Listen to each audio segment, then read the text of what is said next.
Welcome to the Human Capital Innovations Podcast, your go-to source for personal, professional, and organizational growth and development. We hope you tune in often for all things people management, organizational development and change, organizational leadership, and social impact related. Maximize your personal and organizational potential with Human Capital Innovations Podcast.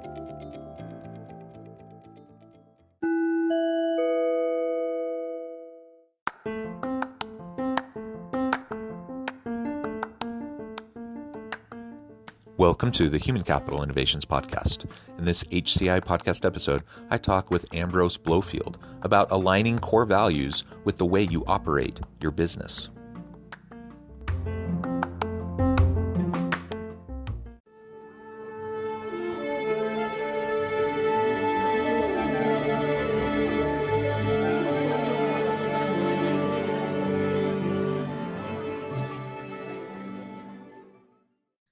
Ambrose Blowfield, welcome to the Human Capital Innovations Podcast.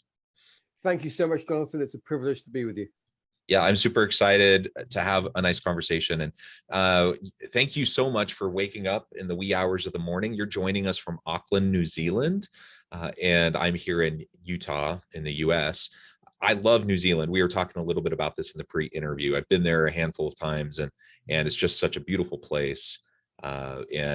Both islands are enchanting, and I just have loved my time there. So I'm a little bit jealous that you are there. And I have to say, we're 18 months into this pandemic, and New Zealand's kind of the poster child for like handling things well in terms of the impacts of everything related to COVID. It is, Jonathan, certainly in certain areas. Thank you for saying the word we, meaning small, because that's the language that New Zealanders use. So clearly you have visited this beautiful place. We had some really good political leadership in the early days to realize we're a bunch of islands in the South Pacific. If we lock down our borders early, and if we quarantine everybody coming in, and we only have residents and citizens coming home, we can limit the spread of COVID. So in 18 months, we've had something either 27 or 28 deaths total. Just right here in Utah, and we're not like a terribly populous state. We're I don't know, maybe 2 million people, 1.5 million, 2 million people in the state of Utah. And we just continue to have really high levels of hospitalizations, and the death toll continues to rise. So it's a sad thing. I think in the US, we haven't handled things very well.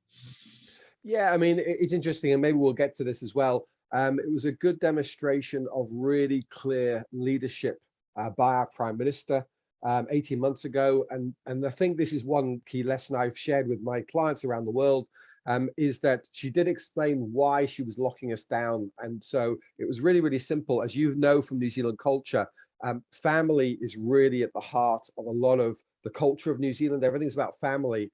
And part of that is respecting the elders. And that particularly comes from the indigenous population, the New Zealand Māori, where they have a principle of it takes a village to raise a child.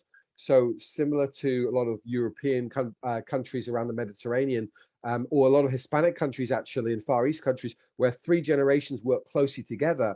She said to us all, I need the whole team of 5 million to get together on this. And we're doing it to protect our elders. And so that's your old school teacher, your old school principal. That's your grandparent down the street. It's the old neighbor you wave to. That's who you're protecting by staying home. And New Zealanders then get on board with that, because we're very culture driven in this nation, very values based. And people understand family. We understand the importance of the 3rd generation. So it was partly driven through respect of elders that people stayed home when we were locked down. Well, yeah, that's really great context. And it does actually feed well into the topic of our conversation today. We're going to be focusing on aligning core values with the way we operate our business. And certainly, I think that's manifest in, the political realm in New Zealand in terms of dealing with COVID, as you just mentioned. As we get started, I just wanted to share Ambrose's bio with everybody. Ambrose Blowfield is one of Australia's leading trainers and speakers in sales, marketing, and business growth. He has both top-class academic and experience-based knowledge from working at many leading international companies. Having completed the highest rated bilingual business degree in the UK, he was one of only 15 applicants chosen from over 3,000 to join Procter & Gamble UK on their prestigious graduate program. He then worked for Australia's leading recruitment company, where he achieved double the average sales growth for his team. He then joined the world's leading financial recruitment firm, Robert Half International, after a 2-year contract in business development for New Zealand's leading engineering consortium, where he brought in over 100 million in project sales opportunities from scratch. Ambrose then joined his wife, Jo, in 2005 at the marketing company, where he found his true calling in helping businesses grow. Now dedicates most of his time to its sister company, the Sales Mastery Company, the focus being on developing world-class business-to-business salespeople and sales managers. Ambrose has delivered training in person in 10 different countries, while his online training has helped over 15,000 businesses in 20 countries across 6 continents, making over $2 billion in additional sales. Ambrose is a dynamic, passionate, and professional trainer and speaker whose energy is contagious. Giving is one of his core values, which has seen him active with the christmasbox.co.nz, a local soup kitchen, and helping over 1,500 businesses worldwide for free, helping them adapt to the changes brought about through COVID-19. Thanks again so much for joining us. It's just a pleasure to have you. Anything else you would like to add by way of background or personal context before we launch on into the conversation? No, thank you, Jonathan. I always get embarrassed when people read out all aspects of my bio, because I've adopted the Kiwi culture of humility. So I find it very difficult to hear someone talk about me in that way. Well, I appreciate the humility, but it's also a tremendous background, and I appreciate you sharing your expertise with us today. Absolutely. So, as I framed in the outset, we're going to be talking about aligning core values. Now, one of your core values is giving. And so at the tail end of your bio, there's a little bit about that. Why don't you tell us a little bit more about some of those core values that you have, and then how those have translated into how you've run the businesses you've been involved with. And then we can zoom out and talk more generally about how leaders can approach doing that within their own organizations. Absolutely. Perfect structure. I love that, Jonathan. And values is something I'm incredibly obsessed of. If I may, I'm going to talk about it in 3 ways. I guess my first exposure to core values. Then I'll talk about how my wife and I, she started this business we now run in 2004. I joined her in 2005. I'll talk about how we used core values in those early days. And then I'll talk about how we've evolved core values now that, coming up to 20 years of working with them. So my first exposure to core values was actually being recruited by Procter & Gamble, obviously out of Cincinnati, Ohio, global best company in the world for consumer goods. At the time, just behind Rubbermaid, they were the second most respected company on the planet. And I had a friend whose father worked for them in Europe. I actually was raised in Switzerland, in Geneva, where the United Nations is, and the World Health Organization. And can I just interrupt for a second? Sure. Because man, you're just making me even more jealous. Geneva is also such a beautiful and fascinating place. It is a beautiful place. Yes, absolutely. And then of course, you'll get even more upset when I tell you that my international business degree had me for 3 years in the UK, but 1 year in Grenoble in France, in amongst the Alps. So I had to suffer my way through 38 days of skiing, while also completing 100% in French, a French business school. And then I know you've traveled, Jonathan. I then, having quit Procter & Gamble, I did have to live in Sydney for 4 years while the Olympics was going on, fell in love with my now wife, and we lived this incredible life. So I won't mention the 42 or 44 countries I've visited. That's for another discussion, Jonathan. Have fun. Look, and to me, and funnily enough, that is one of my core values, if they're having fun. So let's talk about it. My exposure to Procter & Gamble, what blew me away, because people like Mars, Nestle, Procter & Gamble, Unilever, Johnson & Johnson, they used to do what was referred to as the milk round. They'd go to major cities in the UK and Europe. They'd put on a presentation. And if you're a soon-to-be university graduate, you'd attend these talks. And for a couple of hours, they'd tell you how marvelous they were. Procter & Gamble stood up and said, it's all about the people. And then they proceeded to demonstrate that by talking about the training and the coaching and the investment they made in their people, not the wages. Now, I won't speak about the others that I listened to, but one of them that makes pet food and and owns Wrigley's chewing gum and Mars bars, to keep it really, really simple.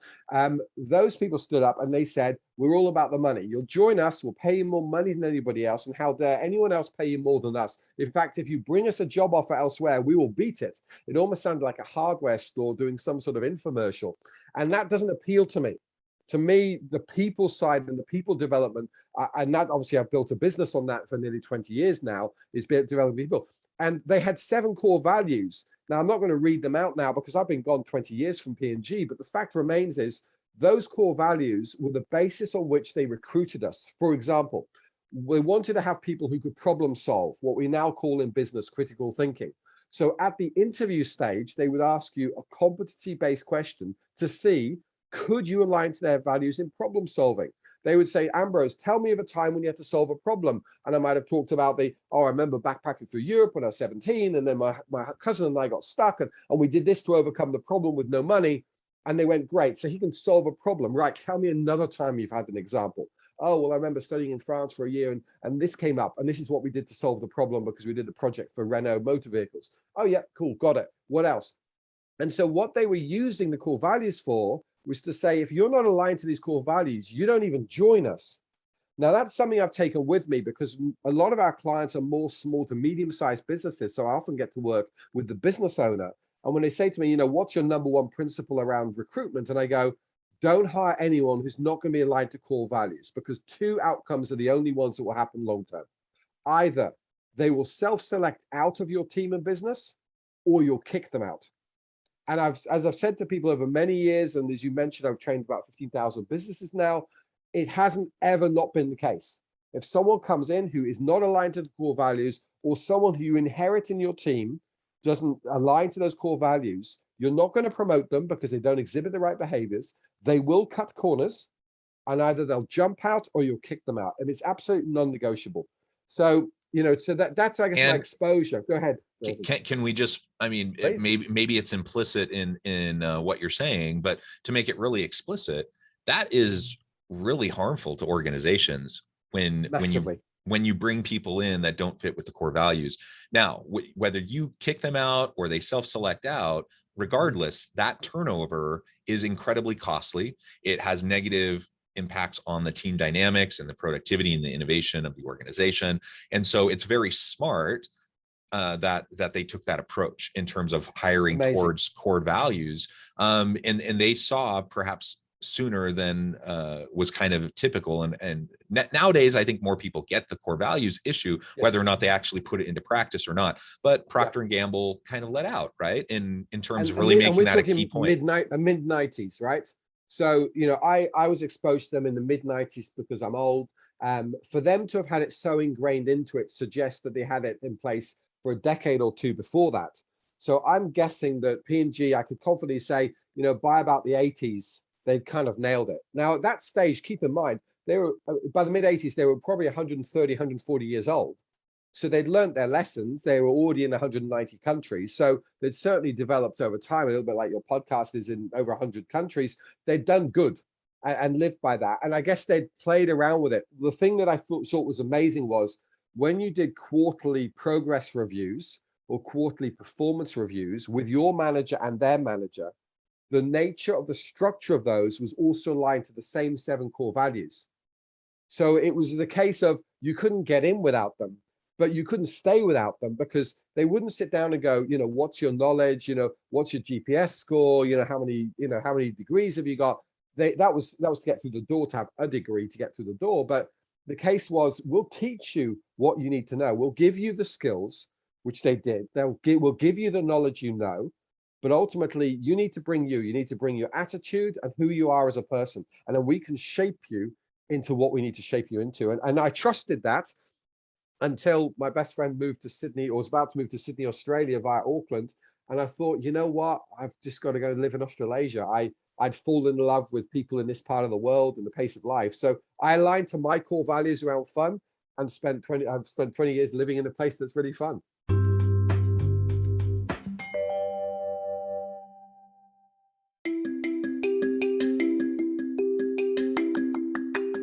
I'm excited to announce the publication of my new book from HCI Press, Bluer Than Indigo Leadership: The the journey of becoming a truly remarkable leader.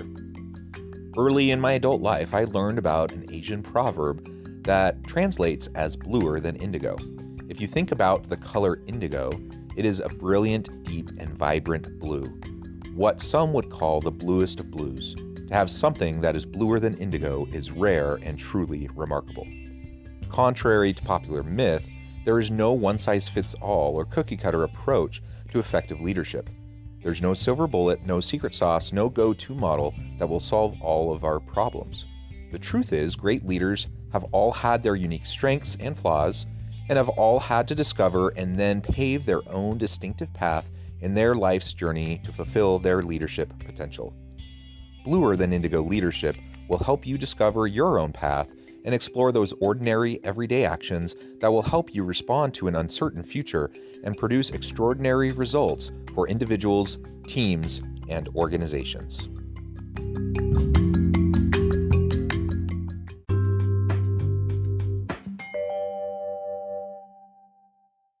Yeah, well, I really love that. I mean, there's so much there that's just so important. One, you figured out for yourself what your core values were. I think that's super important. So having values alignment and value congruence between individuals and the organizations they're working for is really essential to having really dynamic teams and effective organizations that consistently, sustainably bring value to the marketplace. And so everything you just described, I think, really articulates that quite well. The P&G example of how they hired for core values also was, is really just a really prime example. We need to be able to do that more and more within our organizations. That will save us all sorts of heartache and trouble in terms of how we're leading. And it does mean we have to invest a little bit more upfront into the process, right? Because assessing values and value alignment, values congruence is not super simple. You can ask some questions that kind of get at it, but you also have to dig a little deeper. So maybe you could talk a little bit about how they went about doing that and how you've done that in some of the organizations you've been associated with. Yeah, great question, Jonathan. For me, this is actually something we teach in a sales manager program we've got. Whereas I say to people, it's just non-negotiable. If the person's not going to be aligned to core values, don't even waste the time. Even if they come with a little black book of amazing contacts that are going to help them grow, eventually you're going to clash. So I guess what I've observed and what I've used over the years is that at the interview stage, you can ask competency-based questions to find out, does this person live these behaviors? That's what you're trying to get to. We talk about core values, we say, does this person live by these principles or behaviors? Not what do they think? The problem about most interview questions is someone will say, this is our market, this is our business, what do you think about it? Or what would you do when you're here? And all you're testing is their cognitive cleverness, their thinking. And most people, if they're well educated or well researched, they can kind of get away and give you a great answer. Now, most of the times they can live to those answers, but some of the time they can't. As you said, Jonathan, if you were to lose somebody, hire someone who is wrong, the cost to the business is going to be somewhere in between 100,000 in direct costs, even if you let them go after a few months, and then probably past $1 million in indirect costs. The opportunity cost of not hiring the right person, the undermining of the culture of the team, the motivation of those around them. If you hire a wrong person, it's going to cost you $1 million, particularly if you're a larger corporate, in indirect costs minimum. And that's most of the statistics. They talk about that. But again, ask the questions around when you've exhibited behavior. For us, it's giving. So what we would ask in our company is, even if they're a subcontractor, and I want to stress that, even if they're not a fully paid employee, if they're a subcontractor to us, we would ask them, so giving, we want us to exhibit. So you're not going to say giving is a core value, tell me when you give, because that's obvious. What I would say is, tell me how you spend your time, or tell me who's been a mentor in your life. We teach. So if this person doesn't understand that they've had a mentor or a great coach, then they don't understand the principle of learning. And we think we need to continuously, develop ourselves and our clients. So we'd ask them, tell me how you spend your time, and tell me a way that you've given back to your alma mater. Tell me when you've given back to your family, to your friends. Tell me what role you play. You've mentioned you've got 3 younger siblings. Tell me what role you play in their life. And by listening to their story, you'll start to realize, has this person got a giving servitude nature? Obviously Bible people talking about sort of a service-based leader or a servitude-based leader. Is that what you're looking for? And if it is, you'll hear it in what they're saying. But if they go, well, it's all about me and I lead from the front and I lead by example, if that suits your company, which I suspect the Mars Corporation, in the mid-90s, it would have suited them, then you should go down that pathway for your career. So that would be the key for me, Jonathan, at the interview stage. The other one, and I will throw this in, and I worked in recruitment, as you said, in Sydney, Australia. A very common step that a good recruiter will do is in-depth reference checking. They will speak to the people that worked with them day in, day out for 50 hours a week. What I see is a lot of large corporates, they will outsource to someone like Robert Half International or Hayes Recruitment, and they'll say, you do the reference checks. But the person that you're asking to do the reference checks has a vested interest in placing the job because they get 20,000 bucks or whatever it is for the payment. Of course, the reference check comes back good. But if that person works for you, it's your responsibility, even if the reference checks were done before you, because you need to ask these questions. Out of interest, let's take Jonathan, right? How does Jonathan perform under pressure? And they'll say, oh, he's really good. He thrives on it. And so how does he really perform? Or what's Jonathan like on a bad day? Or who does Jonathan clash with and why? And then you'll hear the truth. And it's not that you're trying to catch this person out. You just want to hear the truth and go, I can help that person join my team, or they don't belong in my team. Does that answer your question? Yeah. And just to highlight that, it's better for everybody to figure this out early, right? 100%. Now, me as the applicant, I may not feel that way if I don't get selected due to incongruence of values, but ultimately in the long run, it will be better for me because I'll be free. I'm still a free agent. I can go and I can find an organization I align better with where I'm going to succeed. I'll have a better chance of having success, being fulfilled. And ultimately, I can live a more fulfilled, happy life and have a more productive career if I'm aligned with the organization I'm working with. So it's better for me as the applicant. It's certainly better for the organization. And really, we're doing people a favor when we are clear-eyed about these core values and what we want to put forward as kind of our foundational approach to how we do business. Definitely, Jonathan. I'm pleased you picked up on that. I think a lot of managers, they want to do good. They want to be ethical. They want to be fair to everybody. Well, not everyone's going to be fair to your company. Those that are not aligned to your core values will not be fair in return. I think there's also a human need, particularly for managers and leaders who are raised in a household with a lot of strong values. They would think, oh, I'm going to do them good. I could really help them. If they joined our team, I could really help them. Or worse still, we can fix them. If we take this bad person who's got values of cutting corners or being unethical, if they're part of our moral and ethical team, that'll fix them. Well, you know what? If you want to fix somebody, go volunteer at the soup kitchen, go help out, go help kids on the street corner who maybe not have had the privileges that you've had. There's so many ways you can help the world, but do not run your business and your team like a charity. Be profitable, give to charities, sponsor charities, volunteer to charities, but don't run your team like it. Yeah. Well said. And just bringing it back to what you were saying earlier. I mean, this is something that is being said from someone who has giving as a core value, who has servant leadership as a core value. So you're not just like some harsh, soulless, heartless capitalist. I'm the opposite. Absolutely. I mean, in as you said before, what I'm most proud of in the 17 years of us owning and running this business together, because even before I joined my wife full time, I was obviously doing extra work in the setup year of that. For us, what I'm most proud of in the 17 years is the times we've given back. We had a deadly earthquake in Christchurch, New Zealand in 2011, where we lost 160 lives. And that's a lot for a country of 5 million. And my wife used to live in Christchurch. She had friends whose sort of houses were flooded and wrecked and everything else. And we put together a concert 5 weeks later in our province of Taranaki, New Zealand, to raise money for Christchurch. It was the main fundraiser. That's probably my most proud moment in business, was that we had time and the skills to do that. When COVID hit, we lost 65% of our income because no longer could I travel 100 nights a year away from New Zealand. And a third of our business is online training and coaching. So we had enough to keep going, but a third of income versus, the other 2/3 we lost overnight tested us. But last year, our goal was, let's work out what minimum money do we need as a family to get through our year. And then essentially, how many businesses can we help for free? The number we hit was 1,500. And our church was fundraising as well. And we said, well, the rest of our money we'll give to the church, because the church was trying to have 20 million New Zealand dollars. So that's about 15 million US of impact into the community of Australia, New Zealand, South Pacific, starting this year. So they needed to pay down their debt so they could essentially start giving away 15 million a year. And we believed in that cause, and we know that they can do a great job with soup kitchens and other things to do that.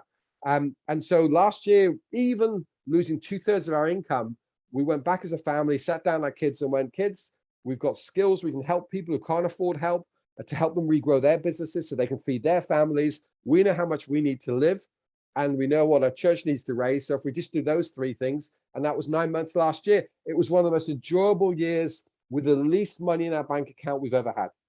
Yeah, and it really does highlight, what can bring the most joy and satisfaction in life, and stuff and things and money really isn't it. I mean, people need enough to survive, to meet their basic needs, to keep, shelter and food, and do those things. And that's super important. And that's, it sounds like one of the reasons why your family was focusing the way it was on giving back, even while you were in a time of need yourself. So that's tremendous. And again, all of this then feeds into how, hopefully we're running our businesses. Now, I'm not going to sit here and tell anyone else who's listening on what those core values need to be for you, but you need to stop and think and reflect and have conversations with your team about, what those core values are. If you already have some identified, are you living up to them? If you don't have any identified, what should they be, and what really gets at the heart of what you as an organization are doing and trying to accomplish. It's really important as a foundational component to any successful business that you are clearly articulate those core values, and then you find ways to really embed those elements throughout the organization, just like you were talking at P&G.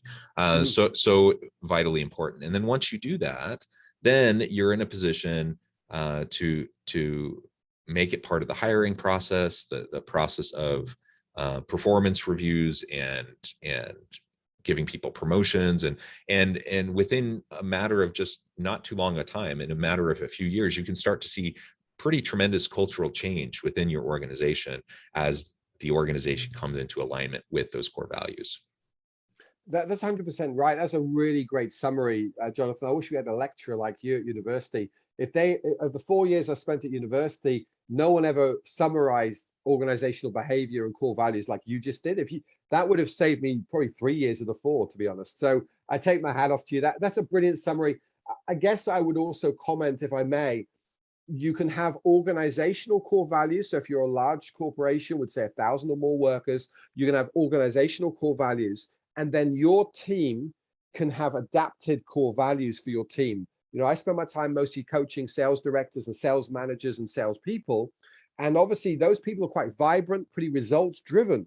So, they could develop or evolve their own sort of team core values. Now, the key thing I want to stress here is you can have your team have subtly different core values, but they cannot clash with the corporate core values. Think of it like a big family. You can't have a cousin misbehave. So you cannot cut corners and clash, but you can have subtly team ones, because often what I get is I talk to, say, a sales manager, they might have 10 or 20 salespeople, and they go, oh, look, our team are not motivated by the core company values. I wish we could have our own. It's like, you can. Get your team to buy into them, clearly define them, talk about what is right behavior and wrong behavior, those values, but you cannot clash with the mothership. You can't clash with the corporate whole. If they complement, you can have your own ones for your team. Yeah, well said. Well, Ambrose, it has been a real pleasure. I'm noting the time, which has just flown by. I need to let you go and get on with your busy day. But I really appreciate all the insights, the wisdom that you shared. And before we close today, I wanted to give you a chance to share with listeners how they can get connected with you, find out more about your work, your organization, your team, and then give us a final word on the topic for today. Awesome. Thank you, Jonathan. And again, it's been an absolute privilege. I'd have happily sat here and listened to you, to be honest. So thank you so much. If they can spell the name Ambrose, which is A-M-B, then Rose like the flower, and then Blowfield, which is as in the wind blows and in the field like you run through. They can find me on LinkedIn. Alternatively, my main business is salesmasterycompany.com. And if people go into the free stuff, so if they go to salesmastery.com into the free stuff, there's some downloadable tools there for leadership. And I'm inspired by this, and giving is a core value. What I'm going to do, Jonathan, is I'll create a free tool in there about values and how you can actually create a short list and discuss it with your team. So I'll create a download there for people to get access to it. And in that way, we can give away and help people grow and be great leaders and great managers and build great prosperity around the world. Wonderful. Beautiful. Thank you so much, Ambrose. It has been a pleasure. I appreciate everything that you shared. I encourage listeners to reach out, to get connected, find out more about what Ambrose and his team can do for you. And as always, I hope everyone can stay healthy and safe, that you can find meaning and purpose at work each and every day. And I hope you all have a great week.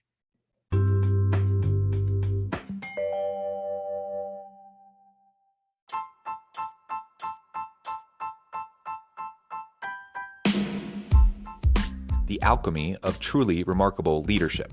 Ordinary, everyday actions that produce extraordinary results.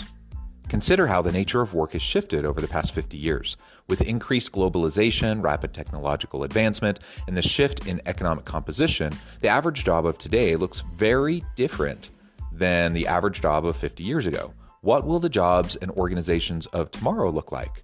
Moreover, what does this all mean for organizational leaders? What are the core competencies and capabilities of organizations and their leadership that are prepared for continued disruption and geopolitical and socioeconomic shifts? Regardless of what the future holds, increasingly, leaders need to be socially minded, data-driven, decisive, champions of talent, and disruptors of the traditional notions of leadership, teams, organizations, and work.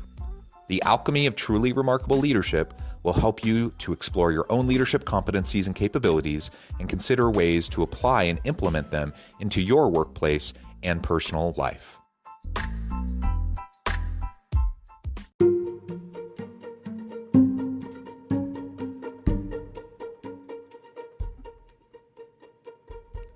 Check out Human Capital Innovations magazine, Human Capital Leadership.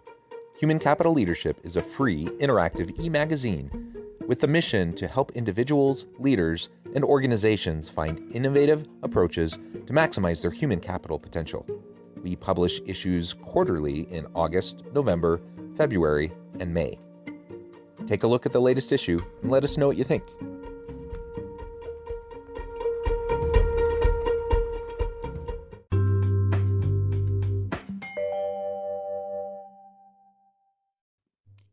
Thanks again for joining us for this episode of the Human Capital Innovations Podcast. I hope you stay healthy and safe and that you have a great week.